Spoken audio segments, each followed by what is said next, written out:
Uno de los vehículos más solicitados del país expande su gama con una variante de hibridación ligera. ¿Vale la pena? Lo averiguamos durante nuestra prueba.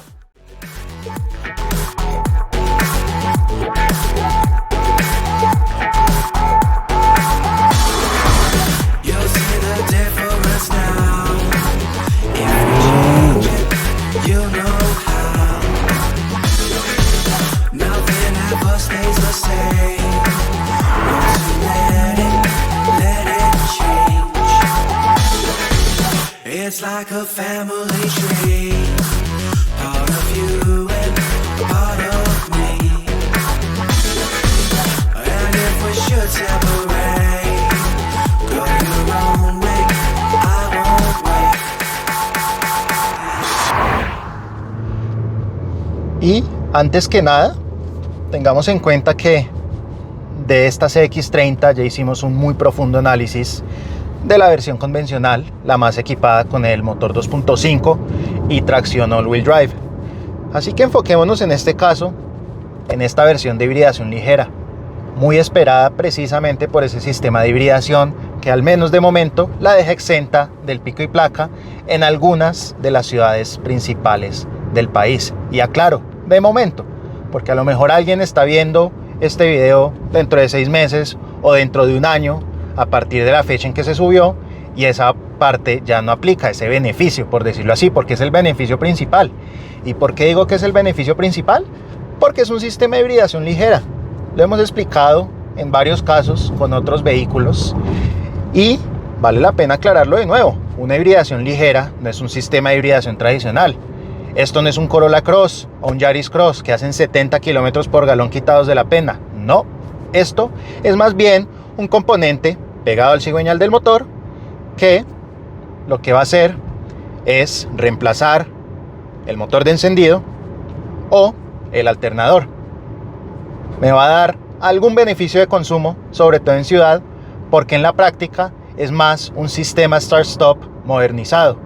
Recordemos que el sistema start-stop lo que hace es que yo pare en un semáforo o en una detención temporal de un cruce, por ejemplo, y lo que va a ocurrir es que en esa detención pues se me apaga el motor mientras yo tenga el pedal del freno oprimido. Ya luego, cuando yo arranco y suelto el pedal de freno, se vuelve a prender el motor y yo seguí. Un start-stop de un sistema de hibridación ligera lo que hace es apagarme el motor antes de yo detenerme.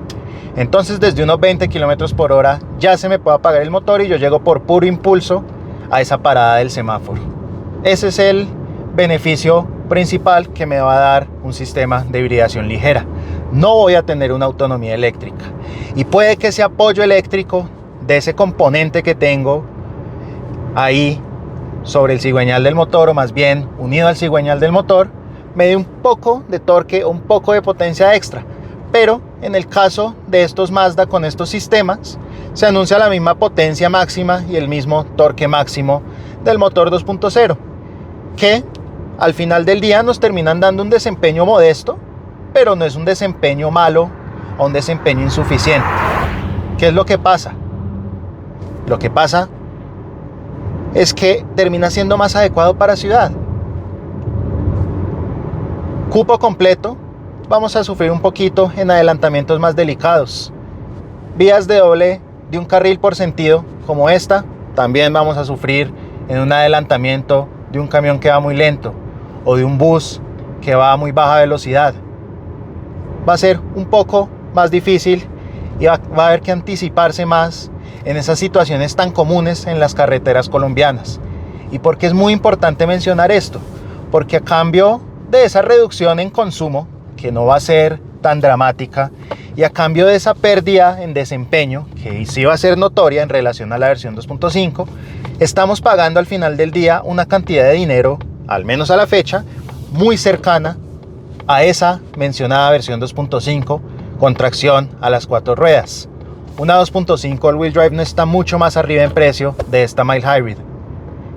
y tiene unos beneficios en desempeño y por un sistema de tracción ya a las 4 ruedas, unos beneficios palpables según el uso que se le vaya a dar. Para alguien que vaya a salir seguido a carretera, definitivamente se justifica la 2.5. Para alguien que vaya a usar este vehículo la mayoría del tiempo en ciudad, igual y se justifica más esta. No necesito la doble tracción, no necesito la potencia y el torque adicionales, pero pues sí va a haber un consumo más bajo, pero no mucho más bajo. En nuestro recorrido estandarizado estoy entre los 40 y 50 kilómetros por galón, un dato normal, tirando a bueno, según el contexto con el que se analice, y al final del día no va a ser un número espectacular, por decirlo así.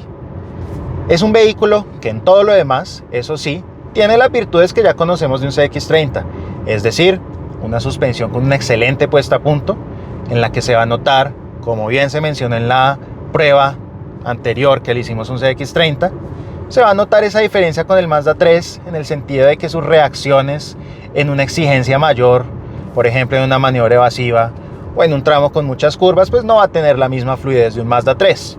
Por obvias razones, hay un centro de gravedad mayor, un recorrido de suspensión mayor, una puesta a punto de esa misma suspensión mayor, pues tratándose de un crossover, o más bien una puesta a punto diferente, porque para un crossover pues hay que adaptar la suspensión también a un terreno un poquito más agresivo, más allá del asfalto. Ahora, ¿qué es lo bueno? Con todo, y este 2 litros, que tiene un desempeño más bien modesto, aunque repito, decente, competente, la diferencia con el Mazda 3, ahí sí se va a ver mínima o casi nula. En aceleraciones, medidas, en recuperaciones, en frenado, lo hizo prácticamente igual al Mazda 3 con este mismo sistema de hibridación que ya probamos. En ese sentido, muy bien. Habiendo un peso adicional, habiendo, digamos, una masa adicional, por ejemplo, en el diámetro total de las llantas, distintas en un SUV, se adaptaron bien, con la misma mecánica, mismo motor, misma caja, así que ahí hicieron un buen trabajo. Y en todo lo demás, lo que ya conocemos de CX-30, como bien les decía, una dirección ejemplar por su precisión, por su fluidez, por lo bien calibrada que está, unos pedales también muy bien pensados en esa respuesta tan precisa y tan al grano del acelerador. Es un acelerador que siempre le adivina a uno bien las intenciones, y en eso influye también en cómo está puesta a punto la caja automática. Yo no necesito poner el modo deportivo para que ella me ayude a reducir los cambios necesarios. Ese acelerador que mencionaba está anclado al piso, entonces eso me ayuda a hacer una maniobra más precisa según la velocidad a la que quiera ir. Y el freno muy bien regulado en cuanto a que no se me va a hundir de más, a menos de que lo exija un poco. Los frenos de Mazda sabemos que no es que sean los más resistentes a la fatiga en su tipo. Virtudes que ya conocemos en otros Mazda, así como algunas falencias que al final del día no es que sean importantes o no es que sean graves. ¿Cuál es la clave con este sistema de hibridación? Evaluar el tipo de necesidades, valorar poder usar el vehículo todos los días y un consumo un poco menor en relación a un desempeño mayor, a una tracción a las 4 ruedas en las CX-30 2.5, que realmente cuestan prácticamente lo mismo, un poco más, pero en esos niveles de precio esa diferencia de unos 5 millones de pesos, la verdad es que no va a ser, digamos, algo relevante. Es una propuesta que está bien que aparezca, que indica que Mazda pues está con el resto de la industria apuntando a tecnologías un poco más eficientes, independientemente de que los beneficios sean más sutiles o que sean mayores. Pues igual Mazda también tiene eléctricos y también tiene plug-in hybrids en otros mercados. Ya veremos si esos llegarán después. A continuación, nuestras pruebas estandarizadas de aceleración, recuperación y frenado con un equipo de medición especializado.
Y como bien les decía en las impresiones de manejo, en el interior, centrémonos más que en las diferencias de la versión Mild Hybrid, que la verdad son prácticamente nulas en relación al interior de otras CX-30.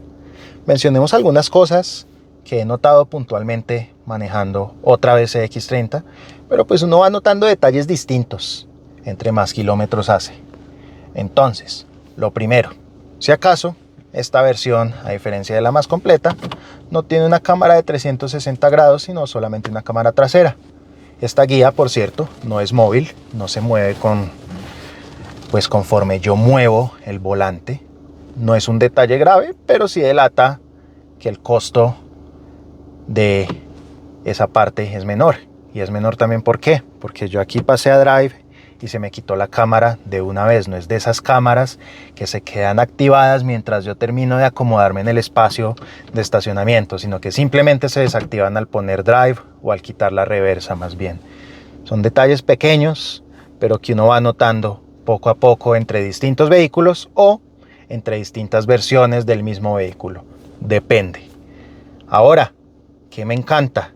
Que puede que no haya mencionado en la anterior prueba que le hicimos a una CX-30.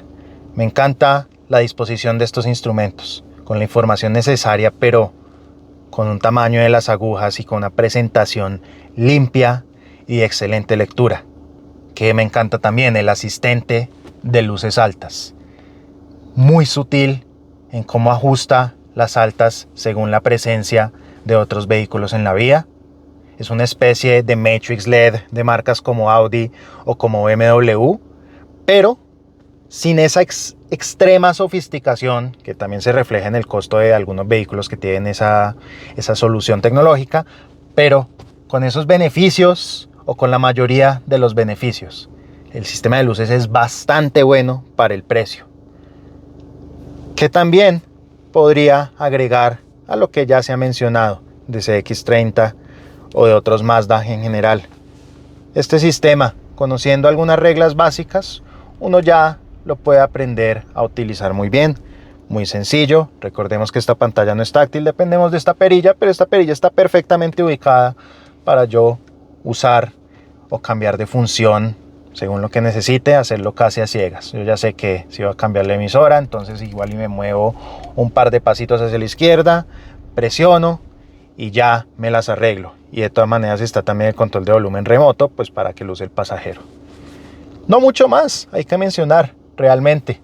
Recuerden, la CX-30, así como el Mazda 3, no son vehículos amplios. Si alguien está buscando un vehículo familiar, la verdad es que no es la mejor opción. Atrás, la segunda fila es estrecha.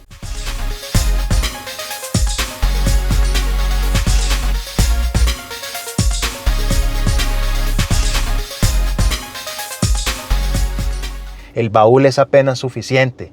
Esto es más un vehículo para una pareja o para alguien que esté solo. No es un vehículo familiar por un tema de espacio. En ese sentido, Mazda sabe perfectamente qué priorizar y la habitabilidad no es una de esas prioridades, valga la redundancia, no está primero en la lista. El espacio está como en la prioridad número 20 después de muchos otros aspectos en donde la verdad han hecho un muy buen trabajo. Y detalles mínimos, porque a mí me gustan mucho los detalles. Que este espejo también se oscurezca, además de algo bastante bien resuelto, de nuevo, teniendo en cuenta el costo de este vehículo. Y regresando a las asistencias, hablaba de las luces. Y no olvidemos que también hay un control de crucero activo. Puedo ajustar incluso la distancia con respecto al vehículo precedente para que ella ajuste solita la velocidad. La verdad es que está muy bien calibrado. Igual puedo revisar que las asistencias generales se me apaguen acá por si me llega a fastidiar el asistente que evita que me cambie de carril involuntariamente. Que, valga la pena aclarar, funciona con mucha suavidad, pero en cierto tipo de carreteras a veces uno le gusta meterse un poquito a la línea para trazar mejor y ahí puede resultar intrusivo. De todas maneras, no es brusco en cómo corrige, así que hace bien su trabajo. En todo lo demás, ya hemos hablado anteriormente de CX-30. Enrique, nuestro productor, mencionó que le hizo falta el puerto USB-C, porque solo encontramos USB-A. Y a mí me sigue llamando mucho la atención que esto tenga un cargador de CDs. Esto es, diría que retro incluso. Yo he visto vehículos desde el año 2012, 2013, por ahí que ya no traen eso. ¿Quién escucha CDs ahorita?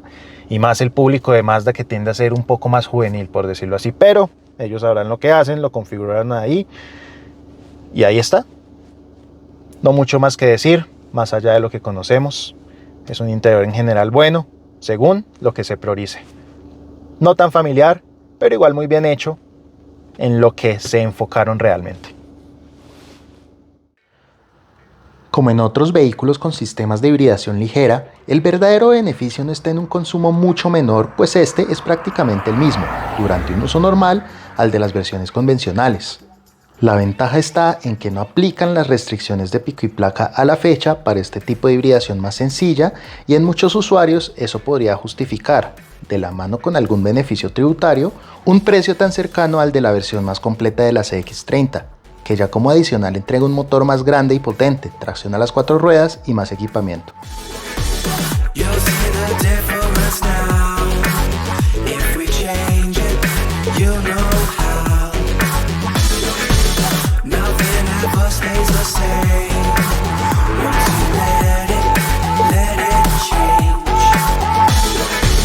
It's like a family tree, part of you and part of me.